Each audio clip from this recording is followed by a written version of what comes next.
Fala galera, beleza? Muito prazer, eu sou o professor Nathan Paiva e hoje a gente vai fazer uma revisão de física na parte de cinemática. Na verdade, a gente vai começar a falar sobre a introdução ao estudo dos movimentos. Isso daqui é um assunto importantíssimo, até porque é a própria introdução à mecânica, né? Porque a mecânica é a parte da física que estuda o movimento, né? As turmas de primeiro ano, por exemplo, estudam o ano todo mecânica. Então, a primeira parte da mecânica é a cinemática. Mas então vamos definir o que seria essa cinemática. Cinemática seria, como eu disse, né, o ramo da mecânica que estuda os movimentos sem analisar suas causas. O que é que isso significa? Significa dizer, pessoal, que não me interessa nesse momento saber o porquê dos movimentos. Não me interessa saber por que os corpos caem, por que a Lua gira em torno da Terra, coisas nesse tipo. Aqui na cinemática, a gente vai precisar apenas descrever algumas grandezas que estão envolvidas com o movimento. Quais seriam elas? As principais seriam o tempo, certo? A gente sempre vai representá-lo pela letra T, tá bom? A posição, que no caso a gente vai representar, na maioria dos livros, representa pela letra S. Mas eles podem colocar em função também, por exemplo, do plano cartesiano, né? Se o movimento for na horizontal, X. Se for na vertical, Y. Também não tem nenhum problema. Vamos também trabalhar com a velocidade, que a gente vai representar pela letra V. E vamos trabalhar também com a aceleração, que a gente vai representar pela letra A. O que é importante você saber nessa hora? Na maioria das questões, na verdade todas as questões, as grandezas elas terão que vir acompanhadas por unidades, certo? E o que vale, na verdade, na maioria dos casos, é sempre o sistema internacional. Então, olha essa super dica logo, você já vai entrar no assunto sabendo quais são as unidades no sistema internacional que você vai precisar trabalhar. Então, o tempo, você vai trabalhar sempre em segundos, o S minúsculo. Posição, você sempre vai trabalhar em metro, certo? Isso tudo no sistema internacional, é claro. Velocidade, você vai trabalhar com metro por segundo. E aceleração, você vai trabalhar com metro por segundo ao quadrado. Beleza. Então, já te situei aí sobre as grandezas e unidades. Mas para você falar bem da cinemática, é interessante você saber os conceitos básicos que tem na cinemática. Então, quais seriam? Eu tenho certeza, se você já tentou responder alguma questão de cinemática, você deve ter se deparado no enunciado com uma palavra chamada de móvel. O que seria móveis na física? O que significa isso no estudo dos movimentos? Bem, a primeira coisa que você tem que saber é que já que a gente vai falar de movimento, alguma coisa tem que estar em movimento. Então, nesse caso, seriam os corpos, certo? Então, os móveis na física que ele se baseia nas questões, que ele cita nas questões, seria os corpos, certo? E nós temos dois tipos de corpos.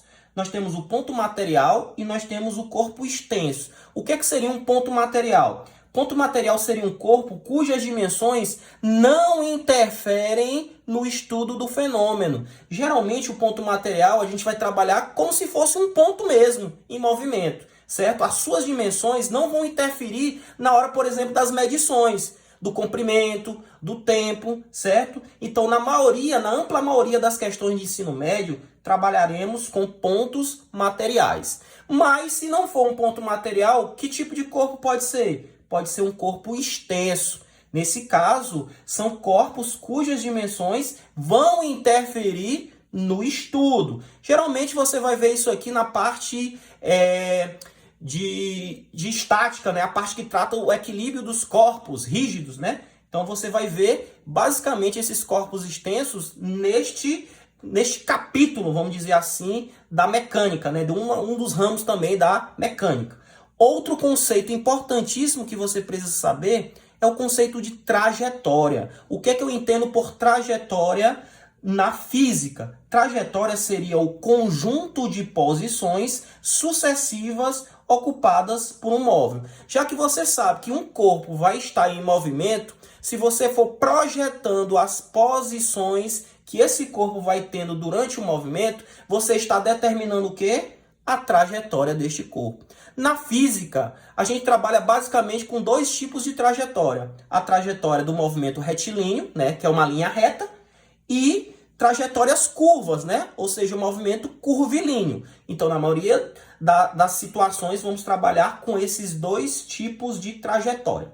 Outra coisa importantíssima também, muito relevante, tá bom, na cinemática, seria o referencial. Não só na cinemática, em si, em toda a física, certo? Então, o referencial seria o quê? Referencial seria o corpo em relação ao qual se usa como referência. O nome é bem sugestivo. Então, referencial seria um ponto com que você se baseia, o que vai acontecer, o movimento, e você está se baseando naquele ponto, certo? E o referencial é tão importante por quê? Porque o referencial é o que me diferencia movimento de repouso. O que é que eu entendo por movimento? Um corpo está em movimento quando a sua posição muda com o passar do tempo em relação a quem? O referencial. Então, para mim saber se um corpo está em movimento ou repouso, eu tenho que saber quem? O referencial. Por quê? Porque se ele estiver em repouso, o corpo, na verdade, não vai mudar a sua posição com o passar do tempo em relação ao referencial. Vou dar um exemplo rápido. Imagine um carro agora passando aqui na porta da minha casa, onde eu estou gravando essa videoaula para vocês. Aí eu pergunto, esse carro está em movimento ou em repouso? Aí você vai dizer assim, mas é claro, Nathan, que ele está em movimento.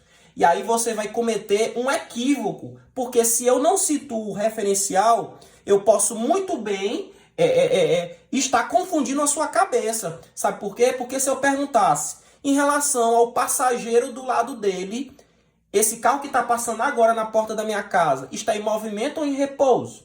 Ele está em repouso, porque a posição do motorista ou do passageiro não muda com o passar do tempo. Então, cuidado com as pegadinhas. A primeira pergunta é sempre, qual é o referencial? Agora, se eu dissesse, não, esse carro está passando agora na porta da minha casa, o motorista em relação a mim, que estou sentado aqui gravando essa videoaula, ele está em movimento ou em repouso? Aí sim, eu estou definindo o referencial a relação a mim, então ele vai estar em movimento, ok?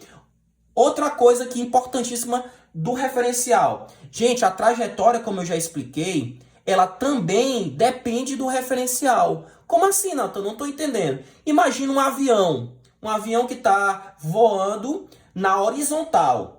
E esse avião, ele solta uma caixa.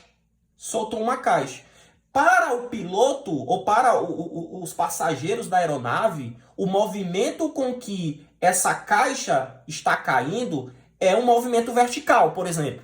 Mas para uma pessoa que está situada na Terra e observando o movimento da caixa caindo, ela não vai ver na vertical. Por quê? Porque existe uma composição de movimentos. Lembra que o avião está voando na horizontal e a caixa vai começar a cair na vertical? Então existe uma composição de dois movimentos que vai fazer com que a caixa, para quem está situado no solo, veja como se ela estivesse realizando, né, uma curva, né, uma espécie de parábola. Então o referencial é importantíssimo até para definir a própria trajetória. Beleza, né? Vamos lá. Agora vamos resumir tudo isso que eu falei em uma figura. Observa um ponto material aqui na posição A. E esse ponto material ele está se movimentando aqui, ó, até chegar ao ponto B. Vamos imaginar o seguinte, o ponto A vai ser o início do meu estudo e o ponto B vai ser o fim do meu estudo. Então, olha aí, o ponto A, lembra, é um corpo. Então tá aqui, já foi explicado o conceito. O ponto A ele vai ocupar determinadas posições sucessivas no seu movimento. Então, ele vai determinar uma trajetória. E aí eu posso situar o meu referencial. Eu posso situar meu referencial no início ou posso situar meu referencial no fim. Agora é o seguinte, para a maioria, né, dos autores de física, eles associam como se tivesse um eixo de movimento. Então, por exemplo, vamos situar o referencial no ponto A. No ponto A, se você está se movimentando para a direita, então isso aqui é uma convenção, tá bom? Se você está se movimentando para a direita, dizemos que você está andando no sentido positivo da trajetória. Mas se você estiver andando para a esquerda, é como se você estivesse se movimentando por sentido negativo. Como eu disse, é uma convenção, certo? Outra coisa que você tem que saber, quando eu falar de início, a gente sempre vai associar grandezas iniciais. Como assim? Lembra que eu falei de tempo, posição, velocidade e aceleração? Pois bem, a posição que esse móvel ocupa na posição A gente vai chamar, como é o início, posição inicial. O tempo que ele ocupa na posição A do início, tempo inicial. Ah, Natan, quer dizer que esse zerinho aqui, essa bolinha aqui embaixo representa início? Exatamente. Toda a grandeza física que você vê com essa bolinha embaixo, ela vai representar início. Então, posição inicial, tempo inicial, velocidade inicial. E em relação ao final? Em relação ao final, a gente pode colocar a grandeza sem a bolinha, ou a gente pode colocar a grandeza com um Fzinho representando o final. Tanto faz. Outra coisa também que você tem que saber é que no momento em que você subtrair o que é final do que é inicial, você vai ter a variação da grandeza. Por exemplo, posição final menos a inicial, variação de posição. Tempo final menos o tempo inicial, variação de tempo. Velocidade final menos velocidade inicial, variação de velocidade. Tá certo? Então são essas as grandezas que a gente vai trabalhar nesse primeiro momento na cinemática. Disso daí, pessoal, a gente vai descobrir outras duas grandezas, que no caso é a velocidade e a aceleração. O que é que eu entendo por velocidade? Velocidade, eu posso ter dois tipos. Eu posso ter velocidade média, que a gente vai representar por Vm, ou posso ter a velocidade instantânea, que a gente vai representar só pelo V. Para a velocidade média, eu entendo que a velocidade média seria o quê? A variação da posição, ou seja, o que ele andou aqui, entre o início e o fim, pela variação do tempo. Então, se eu subtrair a variação da posição sobre a variação do tempo, eu tenho uma velocidade média. Beleza? E para a velocidade instantânea, a gente pode ter o seguinte também. A velocidade instantânea ela é definida com uma matemática, vamos dizer assim, mais refinada, uma matemática superior. Então, a velocidade instantânea pode ser definida como o limite, certo? Isso aqui você vai ver melhor quando você estiver na universidade ou lá no finalzinho do terceiro ano. Então, é o limite da variação da posição, da taxa de variação da posição sobre a variação do tempo. Sendo que esse tempo aqui é um tempo bem pequeno, é um tempo mínimo, ele tende a zero. Isso aqui, por exemplo, é o que você observa lá no velocímetro do seu carro. Você está se movimentando e a cada instante a velocidade está sendo alterada, certo? Isso aqui não é uma média do que você está andando, e sim o momento exato em que você está mudando de velocidade. É basicamente isso, certo? Então, na maioria dos cálculos, eu nem preciso dizer que a gente vai trabalhar com velocidade média. Outra coisa que você tem que saber, a velocidade, pessoal, eu já disse para vocês que ela é trabalhada no sistema internacional em metro por segundo. Porém, ela não é a mais usada, ela não é a mais usual. A mais usual é o quilômetro por hora. Portanto, vai aparecer a primeira dúvida: como transformar quilômetro por hora em metro por segundo? Quilômetro por hora, quando você quer transformar em metro por segundo, você vai fazer o quê? Você vai dividir por 3,6, ok? Quando você quer transformar metro por segundo em quilômetro por hora, você vai multiplicar por 3,6. Importantíssimo isso aí, tá bom?